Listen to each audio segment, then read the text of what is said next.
Tapi kenapa kok Nabi Muhammad tidak dinamakan Abdullah?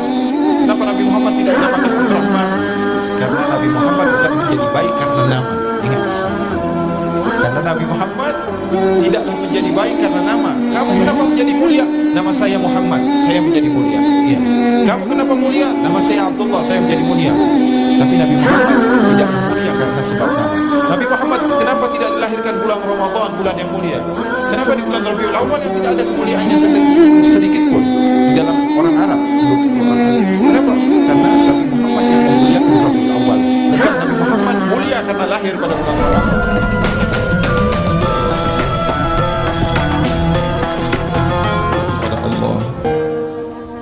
Pada malam hari ini Allah subhanahu wa ta'ala memuliakan telinga kita untuk mendengar nama kekasihnya Muhammad ibn Abdillah. Di saat beberapa telinga Allah haramkan untuk mendengar nama indah beliau, Allah pilih kalian, Allah khususkan kalian untuk menjadi insan yang mulia.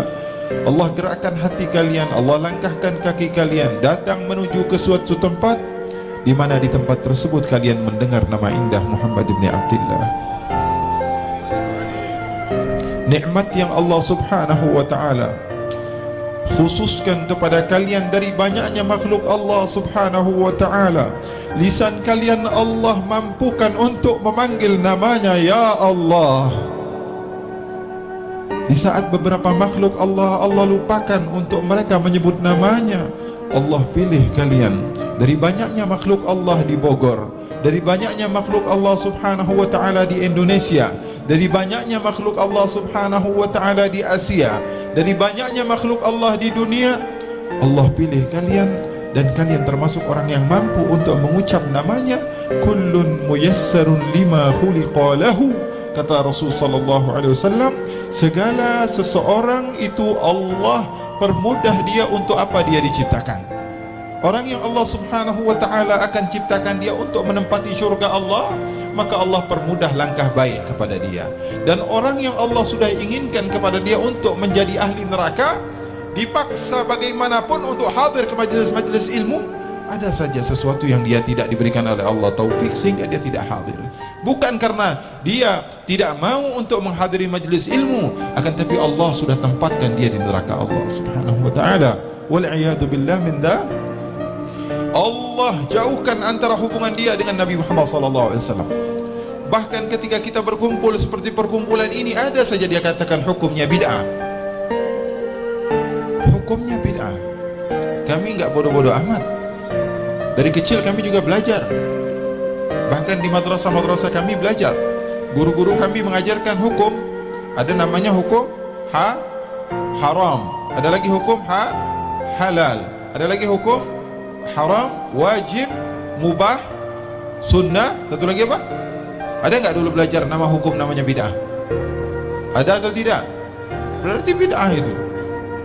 Kalau ada sahabat kalian yang mengatakan bahwa sesungguhnya perkumpulan ini hukumnya bid'ah, katakan di dalam agama Islam tidak ada yang namanya hukum bid'ah. Hukum kalau nggak haram, halal, wajib, sunnah, sama makruh. Kalau di dalam muamalah ada namanya fasid sama sahih. Selain itu tidak ada hukum. Kalau mengada-ngada sesuatu yang baru, itu namanya bid'ah, menambahi hukum Allah subhanahu wa ta'ala. Faham tuan?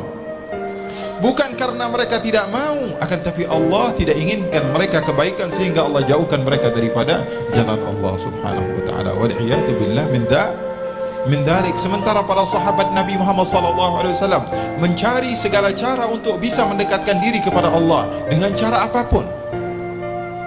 Selagi Rasulullah SAW iqrar dan selagi Rasulullah SAW tidak menentang, maka sesuatu hal yang dilakukan para sahabat adalah sesuatu yang boleh bisa menjadikan mereka dekat kepada Allah subhanahu.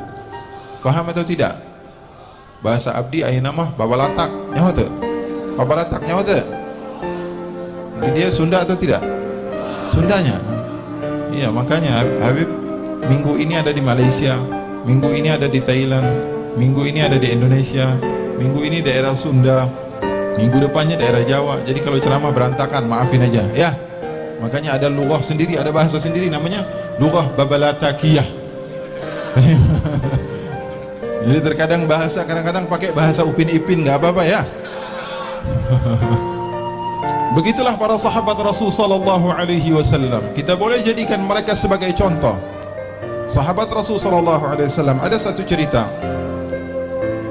Suatu saat baginda Rasul sallallahu alaihi wasallam keluar rumahnya ingin membeli sesuatu, karena Nabi Muhammad sallallahu alaihi wasallam adalah insan yang paling mulia.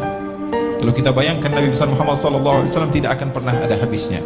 Bahkan saya berani bersumpah, siapapun di antara kalian yang pandai di dalam sejarah Rasulullah, yang senantiasa membaca sirah baginda Rasul sallallahu alaihi wasallam, pasti saja di dalam satu hari kalian akan mendengar sesuatu yang baru tentang Rasulullah sallallahu alaihi wasallam. Karena Nabi Muhammad sallallahu alaihi wasallam adalah insan yang terbaik. Bahkan Allah puji di dalam Al-Qur'an, sesungguhnya Allah katakan dalam Al-Qur'an, wa innaka la ala khuluqin azim.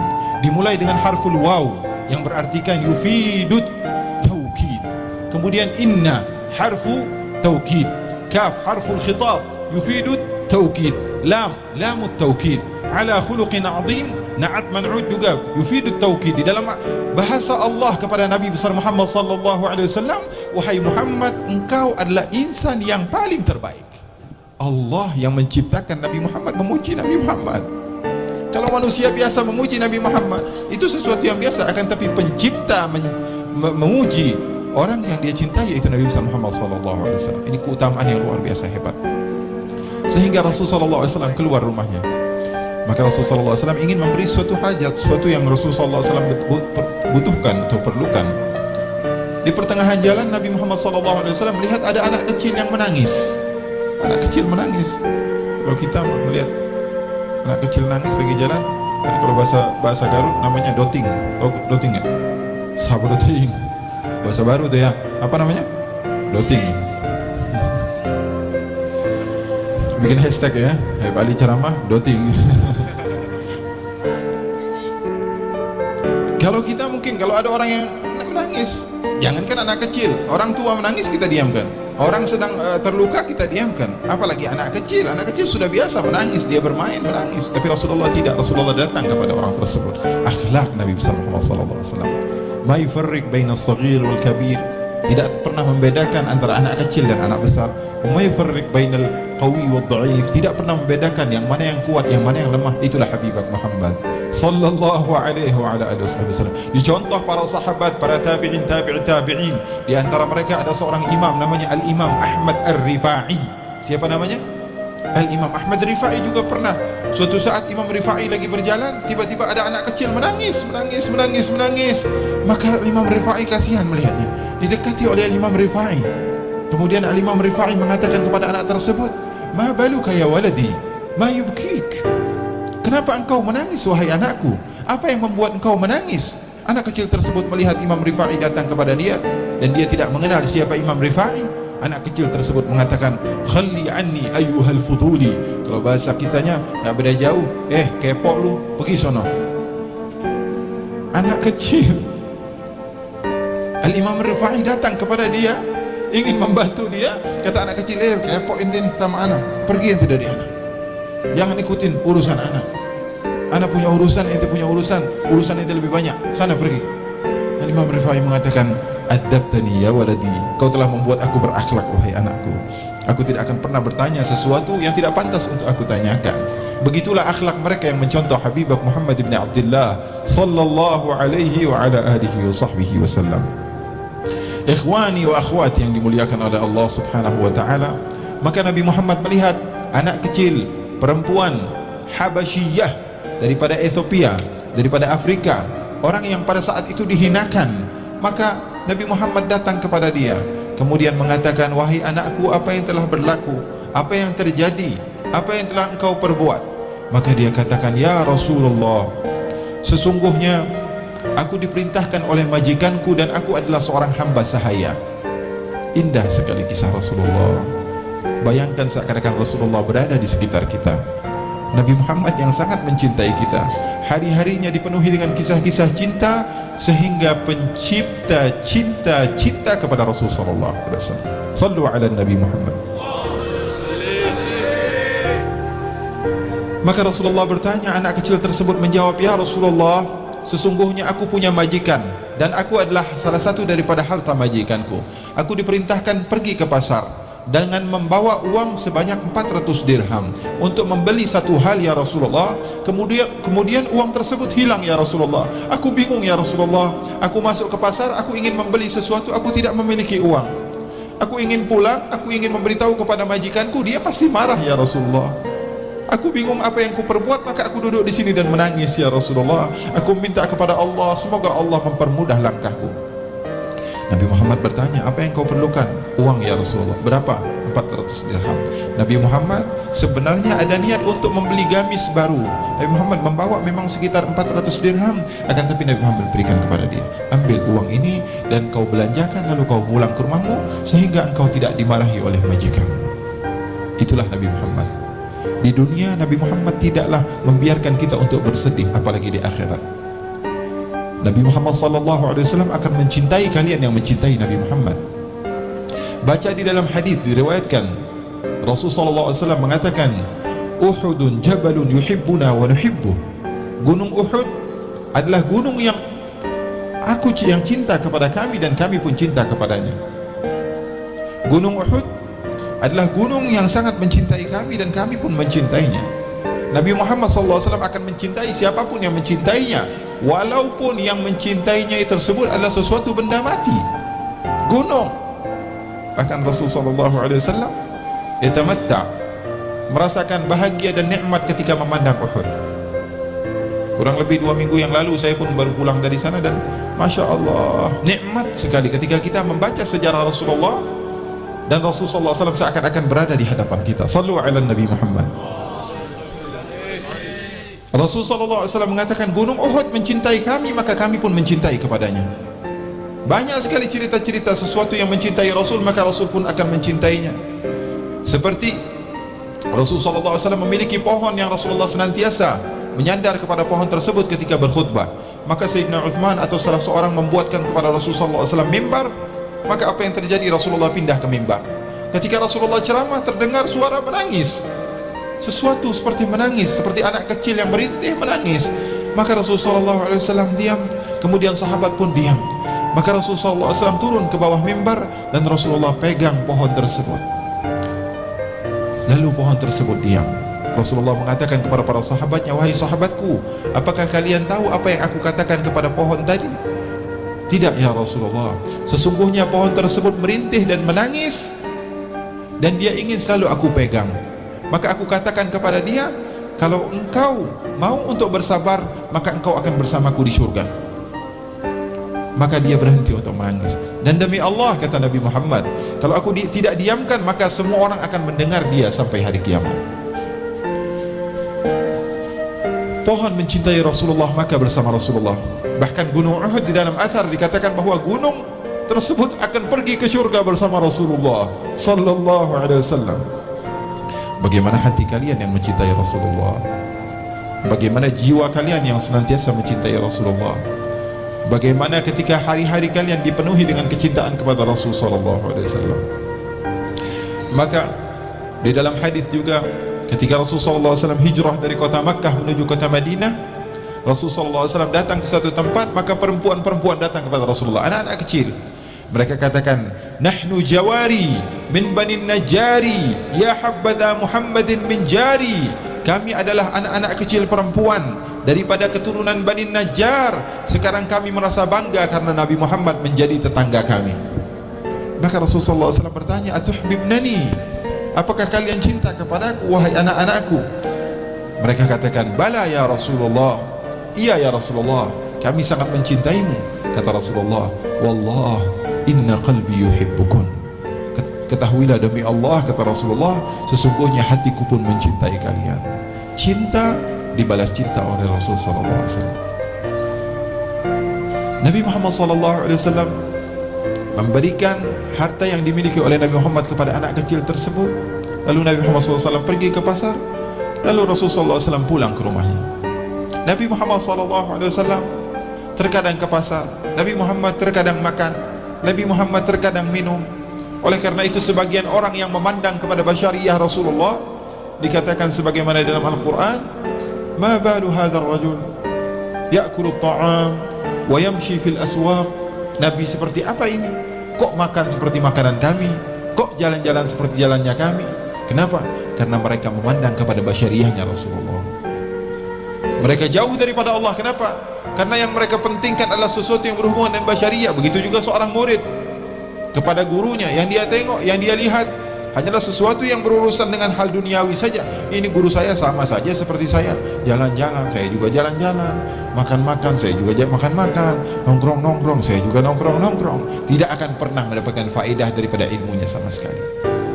Oleh karena itu, para sahabat tidaklah melihat kepada basyariahnya Rasulullah. Bahkan sesuatu yang berhubungan dengan Rasulullah SAW, siapapun kalau melihat baginda Rasulullah SAW akan mencintainya. Kalian tahu ma'asyiral ikhwan, saya akan ceritakan satu cerita bahwa sesungguhnya Abu Jahal, tahu Abu Jahal? Nyaho tu? Nyaho tu? Nggak mau terang terlalu halus kita orang Banten. Nyaho tu? Siap. Terang Abu Jahal. Kapan kenalannya? Kenalan di neraka. Abu Jahal artinya apa? Abu Jahal bodoh. Abu Jahal artinya bodoh. Padahal nama aslinya bukan Abu Jahal. Nama aslinya adalah Amr ibn Hisham. Siapa namanya? Amr ibn Hisham. Dia dipanggil dengan Abul Hakam. Abul Hakam itu apa? Orang yang bijaksana. Maka ketika dia dipanggil Abul Hakam oleh Quraisy, maka dia dijadikan pemimpin. Kenapa? Karena dipanggil Abul Hakam, orang yang bijaksana. Tapi dirubah oleh Rasulullah SAW namanya menjadi Abu Jahal, orang yang maka seketika itu dia menjadi orang yang paling bodoh. Karena panggilan itu penting. Coba kalau kalian punya teman panggil domba setiap hari, pasti bau tuh lama-lama. Ya, lama-kelamaan dia bakalan bau domba. Apapun itu, kalau kalian panggil kepada teman kalian, itu akan ada athar, akan ada bekas kepada panggilan namanya tersebut. Maka jangan sembarangan manggil orang, ya, manggil nama anak dengan nama-nama yang baik, manggil nama teman dengan nama-nama yang baik, karena ini adalah sesuatu yang diajarkan di dalam Islam. Rasulullah SAW pernah suatu saat datang seseorang kepada Rasulullah SAW, kemudian mengatakan, ya Rasulullah, apakah engkau ingin daripada susu kambing? Maka Rasulullah SAW mengatakan, iya, berikan aku susu kambing, aku ingin meminum susu kambing. Maka salah seorang di antara mereka mengatakan, ya Rasulullah, biarkan aku yang mengambil susunya tersebut. Maka Rasulullah bertanya, masmuk, siapa namamu? Dia katakan, ismi murrah ya Rasulullah, nama saya pahit ya Rasulullah, namanya pahit. Kata Rasulullah, jangan kamu, nanti susunya pahit. Jangan kamu. Ini benar datang dari Rasulullah SAW. Rasulullah mengatakan, jangan kamu. Maka datang satu orang lagi, ya Rasulullah, biarkan aku yang memerahkan susunya ya Rasulullah. Rasulullah tanya, siapa nama kamu? Ismi Harb ya Rasulullah, nama saya peperangan ya Rasulullah. Jangan kamu juga, orang lain, kata Rasulullah. Maka datang lagi, siapa nama kamu? Kata Rasulullah, Ismi Ya'ish ya Rasulullah, namaku kehidupan ya Rasulullah. Maka Rasulullah SAW mengatakan, ihlibhu anta, kamu saja yang memerah susunya. Fahim dong? Nama kira-kira penting atau tidak? Nama penting atau tidak? Penting sekali. Maka Abul Hakam yang tadinya bijaksana dipanggil oleh Rasulullah SAW dengan Abu Jahal, orang yang bodoh, maka seketika dia menjadi orang yang paling bodoh. Dia setiap melihat Rasulullah SAW lewat di perkampungan kota Makkah, apa yang dia lakukan? Dia ambil sorban dia tutup mukanya. Dia ambil sorban dia tutup mukanya. Setiap Rasulullah lewat, dia ambil sorban dia tutup mukanya. Orang kafir tapi pakai sorban. Orang kafir pakai sorban. Siapapun bisa pakai sorban, gampang. Siapapun bisa bangun masjid, gampang. Betul atau tidak? Betul atau tidak? Siapapun bisa mengeluarkan hartanya, siapapun bisa melakukan ini dan itu daripada kebaikan. Akan tapi iman beradanya di dalam hati. Abu Jahal, apa yang dia lakukan? Setiap Rasulullah SAW lewat di satu tempat, maka dia mengambil sorbannya lalu ditutup mukanya, ditutup. Maka sebagian sahabatnya bingung, wahai Abu Jahal, apa yang kau lakukan? Setiap Muhammad lewat pasti kau tutup mukamu. Apa jawaban Abu Jahal? Wahai sahabatku, kalau saja aku membuka sorbanku dan aku memandang wajah Muhammad, pasti aku akan jatuh cinta kepada Muhammad. Sallu ala Nabi. Beleguk tak? Beleguk enggak? Beleguk atau tidak? Padahal mau dikasih cahaya iman kepada dia, tapi dianya yang tidak mau karena Allah tidak inginkan kebaikan kepada dia.